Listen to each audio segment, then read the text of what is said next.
Magandang gabi po, Luzon, Visayas at Mindanao. Pinagbabaril ng isang motorista ang nakagitgitan niyang driver at pasahero nito sa Tanay sa Rizal. Tumakas pa ang sospek at nakipaghabulan sa mga pulis pero naaresto rin kalaunan. Nakatutok si EJ Gomez, exclusive. Suspect na namaril sa road rage. Hinabol ng mga pulis ang lalaking itinuturong na maril umano ng nakagitgitan niyang motorista sa Tanay Rizal kahapon. Umabot ang habulan sa kahabaan ng Sagbat Pililla Road. And after my inspection sa Tanay, while we're crossing the street, may isang concerned citizen, nakamotorsiklo, mag-asawa. At pinara kami. May sinasabi siya na allegedly may barilan doon sa isang kalsada. Naabutan ng mga pulis sa gitna ng kalsada sa barangay Tandang Kutyo ang isang pick-up na may mga tama ng bala ng baril. Sa loob may nakita raw dugo ang pulisya. Base sa investigasyon, ang pick-up ang nakagitgitan ng sospek. Nag-overtake umano ang sospek na sakay ng kotse sa sinusundan nitong pick-up. Tumama raw ang side mirror ng kotse sa gilid ng pick-up. Pagkatapos ay bigla raw itong huminto dahilan para magkabanggaan ng dalawang sasakyan. Kinumpronta raw ng sospek ang driver ng pick-up na may 4 na pasahero. Kumuha raw ng baril ang sospek sa kanyang sasakyan at pinagbabaril ang driver ng pick-up. Bakas sa windshield ang tama ng bala, gayon din sa passenger seat.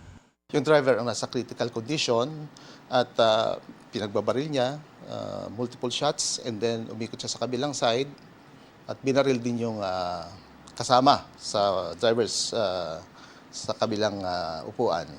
Sa paa tinamaan. Nakalabas na ng ospital ang pasaherong tinamaan habang nagpapagaling pa ang driver ng pick-up.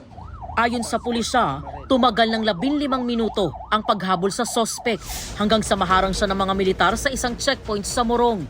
Hindi na nakapalagang sospek nang padapain at pusasan siya ng mga otoridad.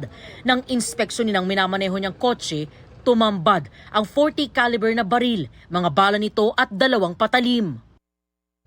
Firearms ni sir na ginamit sa crime scene sa pamamaril ng nangyaring road rage incident. May sirena pa ng may siren, blinker sa loob ng sasakyan.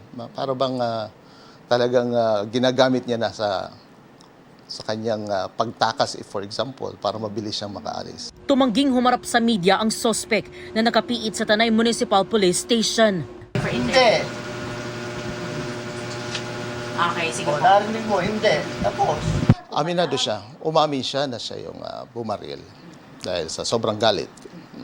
Sinabi niya na siya yung suspect. Siya talaga ang bumaril sa biktima. Nung inaresto namin siya, hindi naman siya nakainom. Parang ayos naman. It just siguro sa sobrang galit dahil sa mga gitgitan sa kalsada. Maharap ang sospek sa reklamong frustrated murder, reckless imprudence resulting in serious physical injuries and damage to property, at illegal possession of firearms and ammunition. Para sa GMA Integrated News, EJ Gomez, nakatutok, 24 oras.